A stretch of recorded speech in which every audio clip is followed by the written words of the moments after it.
So, hindi ba kayo magkakasama sa isang sindikato? Hindi po, Your Honor. Wala po. Magkasama kayo sa Maynila, magkasama kayo sa DPWH. Tapos tinatanggi mo ngayon na wala kayong connection kay Jinggoy Estrada, Senador Jinggoy Estrada. Paano naman nangyari? Tingin nyo maniniwala yung mga taong bayan? Wala po kong personal na connection po kay Senator Jinggoy, Your Honor. Ibig mo sabihin, nung panahon na yon, sino bang mayor noon? Tatay niya, hindi ba? Yes, Your Honor. Tingin mo naniniwala kami sa mga ganyang mga magsasalita na yan? To add up lang po, kung hindi po sila magkakilala, there was a time nag-birthday po si Senator Jinggoy sa Soler. Umattend po siya. Kung hindi po sila magkakilala, Your Honor. Oh, Just additional info lang. Engineer Alcantara, di pala kayo magkakilala. Bakit ka naman nagpunta sa Soler? Parang mahirap maimbitahan sa Soler, di ba? Mr. Chair, habang sila po ay nag-consult, meron lang po akong isang ika-clarify. Isang tanong lang po. Okay. Kay Engineer Alcantara. Okay, please proceed. Engineer Alcantara, tama ba yung pagkakaintindi ko kanina? Sinasabi mo na hindi ka nagbibigay kay Senator Joel Villanueva? May sinabi ka bang gano'n kanina? Po, wala po akong dinideliver. Yun po kasi ang pagkakasabi ni Kaya nga, Prince. wala kang dinideliver Yes kay po. Senator Jinggoy. Wala po, Your Honor. So, tinatanggi mo yun sa dalawa. Yes po, Your So, Honor. tama yung pagkakarinig ko kanina na sinabi mo. Yes po, Your Honor. Yun lang. Pero anong connection nyo ni Senator Jinggoy Estrada? Wala po, Your Honor. Hindi ko po siya kaibigan o hindi po ako nakakalapit sa kanya, hindi po ako nakakapunta po sa kanya. Wala po kayong pagkakaibigan sa mga Estrada? Wala po, Your Honor. Maliban po, ako yung naging empleyado lang po sa City Hall, pero Yun na nga. trabaho lang po, Your Honor. Trabaho lang po. Sino mga kasama doon? Yung city engineer po, Para malinaw, naging city engineer po kayo sa Maynila, tama po ba? division chief lang po ako, hepe lang po ako, Your Honor. Sino yung city engineer noon? City engineer Roberto Bernardo po. Yan yung undersecretary na binabanggit po ng lahat ng mga tao rito, hindi ba? Yes, Your Honor. So hindi ba kayo magkakasama sa isang sindikato? Hindi po, Your Honor. Wala po. Magkasama kayo sa Maynila, magkasama kayo sa DPWH. Tapos tinatanggi mo ngayon na wala kayong connection kay Jinggoy Estrada, Senador Jinggoy Estrada. Paano naman nangyari? Tingin nyo maniniwala yung mga taong bayan? Wala po kong personal na connection po kay Senator Jinggoy, Your Honor. Ibig mo sabihin, nung panahon na yon, sino bang mayor noon? Tatay niya, hindi ba? Yes, Your Honor.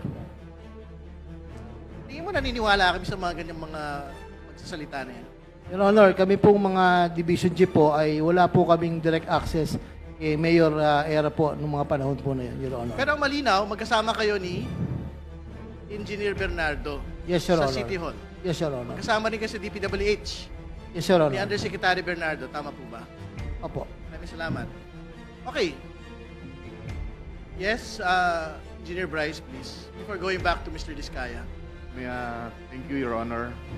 To add up lang po, kung hindi po sila magkakilala, there was a time nag-birthday po si Senator Jinggoy sa Soler. Umattend po siya. Kung hindi po sila magkakilala, Your Honor. Oh, Just additional info lang. Engineer Alcantara, di pala kayo magkakilala. Bakit ka naman nagpunta sa Soler? Parang mahirap maimbitahan sa Soler, di ba? Mr. Chair, I'd like to remind our guest, especially Engineer Alcantara, to answer as honestly as possible all the questions because you're under oath. You don't want to tempt these members to cite you. Just a reminder. No, it's okay. It's okay. Thank you for the reminder. E.E. Alcantara, please. Your Honor, napunta lang po ako ng birthday. Sinasama lang po ako ng ibang mga hepe po doon po sa City Hall po, Your Honor. Maraming salamat. We can go back to Mr. Diskaya.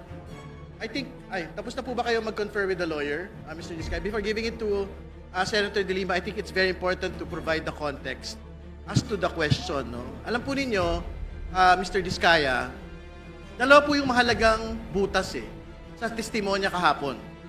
Una, ang daming mga kongresistang binanggit. Di ba? Pero okay, sige. Nakaupo, hindi na nakaupo. Pero nakakapagtaka na malaki kayong kontratista sa panahon ng gobyerno ni President Noynoy Aquino, isa sa pinakamalaking kontratista sa panahon ni Pangulong Duterte, isa sa mga pinakamalaking kontratista, actually pinakamalaking flood control. Pag pinagsama-sama po lahat ng kumpanya ninyo, sa ilalim po ng gobyernong ito, pero walang kahit isang senador sa inyo pong sinumpaang salaysay. Yun po yung una. Pangalawa, sabi po ninyo kahapon, walang ledger kayong hawak sa listahan bago 2022. Wala hong naniniwala sa'yo kasi ang yabang nyo nga ho, as far back as the Aquino administration, andun kayo sa top contractors po. Ibig sabihin, hindi ho maniniwala yung tao na the same modus operandi that you have been doing, that you had stated in that affidavit, is not being implemented in the previous Duterte administration and in the previous Aquino administration. Wala hong maniniwala na ang listahan niyo po ng mga pangalan ay hanggang 2022 lang. So my question to you, and maybe this is the question of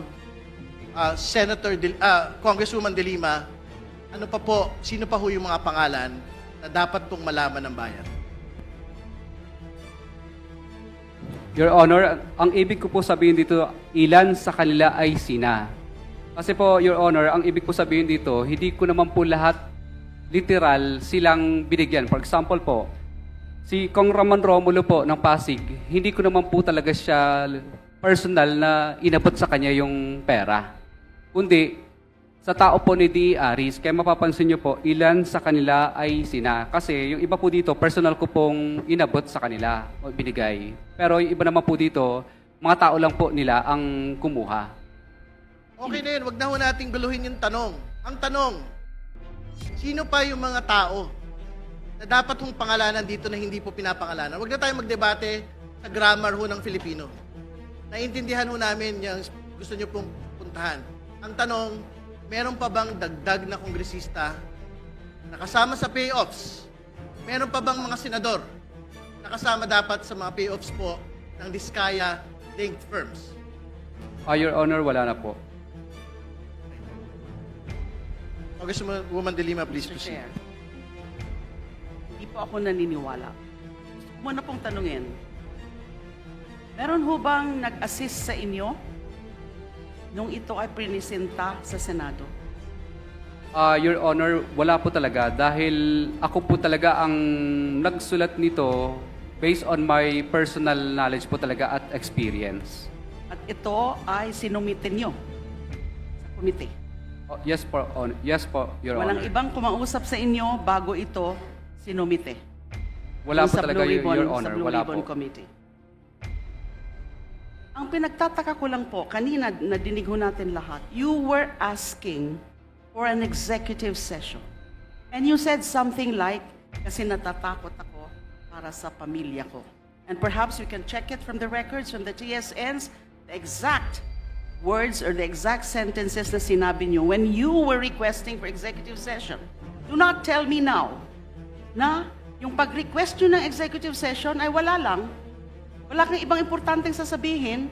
Wala kang ibang pangalan ng babanggitin. Why in the first place did you request for executive session? If there's nothing that you would want further to be added in your sinumpaang salaysay. Your Honor, pasensya na po kayo. Hindi ko lang po masyadong naintindihan dahil kinakabahan po ako kanina sa mga tanong po ninyo. Pero ngayon po, medyo nung naggabayan po ako ng abogado ko, ay naintindihan ko po yung yung tanong. Pero klaro, humingi kayo ng executive session. Klaro na sinabi nyo, natatakot ka. Totoo po. Kanino? Kanino ka natatakot? Your Honor, natatakot po ako sa kaligtasan po ng pamilya namin. Dito po sa mga taong napangalanan po namin. So, bakit kailangan mo ng executive session na pangalanan mo na dito? Kung wala ka pang ibang idadagdag na importante at lalo na mga pangalan.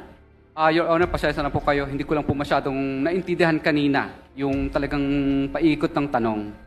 Dito po ang naguluhan sa ilan sa kanila Pero ay kayo sina. mismo ang nagsabi executive session. Sinong nag-advise sa inyo na humingi kayo ng executive session? Your Honor, pasensya na po kayo. Hindi ako masyadong magaling sa legal. Kadalasan lang po, pag nanonood lang Sino po. po ang nagsabi sa inyo na humingi muna kayo ng executive session? It could not be your own idea.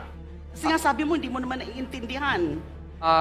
Wala po, Your Honor. Minsan naririnig ko lang po sa ibang mga napapanood ko sa YouTube, yung mga ganong klase ng Naiintindihan mo sagot. kung anong ibig sabihin ng executive session?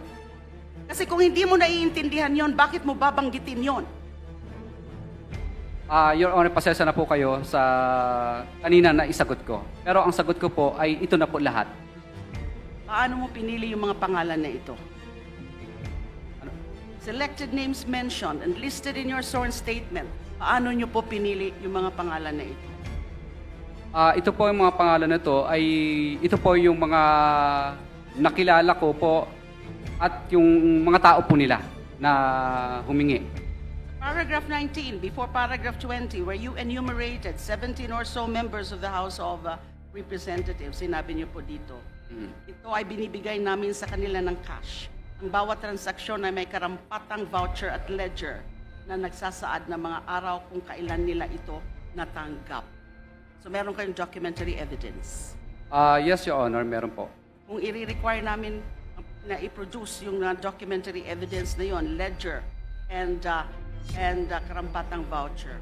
Ang makikita lang ba ho namin ay yung mga pangalan na nakalagay dito, 17 members of the House of Representatives. Your Honor, yes, mailalagay po dito. Pero yung iba po dito kasi ang tumanggap. Kaya mapapansin nyo, ilan sa kanila, ibig sabihin hindi sila lahat. Ilan sa kanila kasi po is yung mga tao lang po nila ang tumanggap. Hindi pa rin po ako satisfied tungkol sa bakit kayo in the first place humingi ng executive session. If you don't answer it properly, you'll be nearing a citation for contempt. Your Honor, hindi ko po masyadong naintindihan yung yung tanong po kanina. Because kasi kinakabahan po ako. it's a very relevant question, but you refuse to answer. By just saying that, na kinakabahan kayo. But it could not have just popped up from nowhere. Yung tungkol sa executive session. Kung hindi po pinag-usapan nyo na po ito ng inyong lawyer at kung sino man na humingi ka muna ng executive session para masabi mo yung buong katotohanan. And your oath now is the whole truth. Your Honor, pasensya na po kayo. Pero ito po, ang nakasulat na po ito na po lahat yun.